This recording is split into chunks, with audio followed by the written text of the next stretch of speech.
Hello everyone, আসসালামু আলাইকুম। সবাই কেমন আছেন? আল্লাহর রহমতে আমরা ভালো আছি। ঈদ তো চলে আসলো, এখনও কেনাকাটা শুরুই করিনি।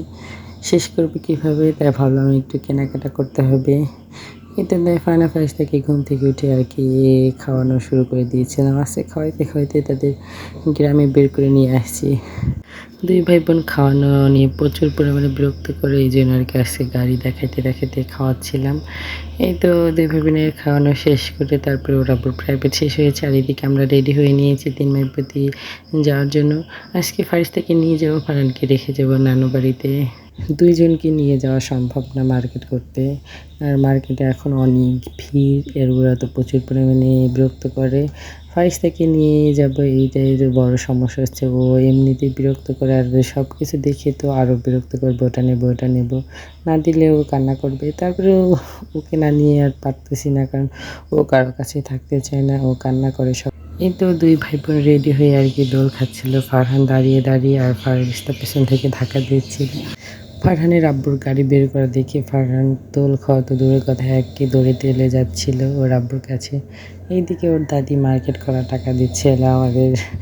আজকে আমরা বাইক নিয়ে যাব, ভাবলাম বাইকে যাই, তাড়াতাড়ি যাওয়া যাবে, আবার আসার সময়ও, কারণ ওর আব্বু প্রাইভেট থাকে, তো এই জন্য আর কি দেরি হইলে গাড়িতে আর কি ওর আব্বু পড়াইতে পারবে না, এই জন্য আর কি বাইকেই যাচ্ছিলাম। এতে ফারহানকে আর কি ওর নানু বাড়িতে নামিয়ে দিয়ে তারপর আমরা আবারও আর কি চলে যাচ্ছিলাম বাইকে করে। ফারহানকে ওর নানু বাড়িতে রেখে আসায় ফারিস্তা এখন সামনে বসছিল বাইকে, তারপর আমি একটু রিল্যাক্সে বসেছিলাম। আমি পিছনে বসে আর কি একটু একটু ভিডিও নিচ্ছিলাম, যাতে আপনাদের সাথে শেয়ার করে আমরা কোথায় যাচ্ছি, কি করছি না করছি। কিন্তু দুঃখের বিষয় হলো আমরা মার্কেটে গিয়ে আমি কোনো ভিডিও করতে পারিনি, এত পরিমাণে ভিড় ছিল কি আর বলবো। এই জন্য আর কি কোনোই ভিডিও করতে পারিনি। ফারিস্তাকে সামলাবো না ভিডিও করব। এদিকে আমরা কিছুক্ষণ যাওয়ার পরে আমাদের বাইকে তেল ফুরিয়ে গিয়েছিল। ভাগ্যিস সামনে একটা দোকানে তেল ছিল, তারপর আর কি এই দোকান থেকে 1 লিটার তেল নিয়ে তারপর আবার আমরা রাজবাড়ির দিকে রওনা দিয়েছিলাম। রাজবাড়ি গিয়ে সত্যি মনটা একদম খারাপ হয়ে গিয়েছিল। এত পরিমাণে জিনিসের দাম কি আর বলবো। বাজেট কম কিন্তু অনেক দাম, যেটাই পছন্দ হয় সেটাই প্রচুর পরিমাণে দাম। এইদিকে ফারহানের আব্বু রাগ করতেছিল, আমি আর কি সব কিছু ঘুরে ঘুরে দেখতেছিলাম, দাম দেখে আর কি কোনো কিছুই কিনতেছিলাম না বলে।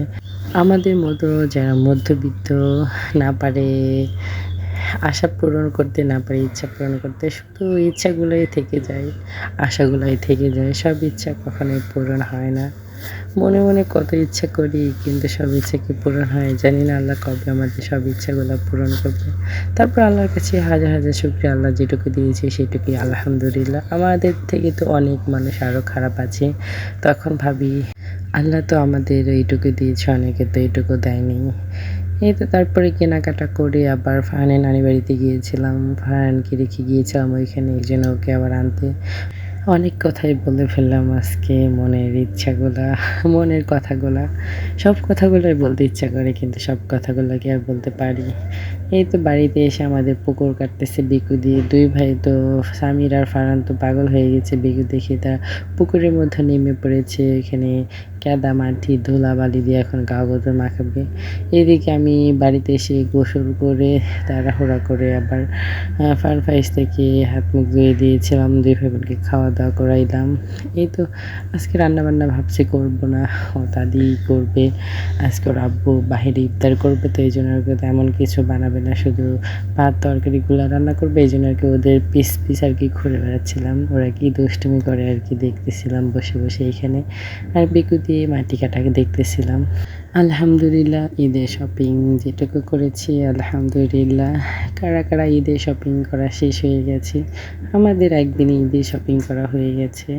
সবাইকে অগ্রিম ঈদ মোবারক, আর ঈদের মধ্যে সবাইকে দাওয়াত, যারা যারা পারবেন আসবেন আমাদের বাড়িতে ঘুরে যাবেন।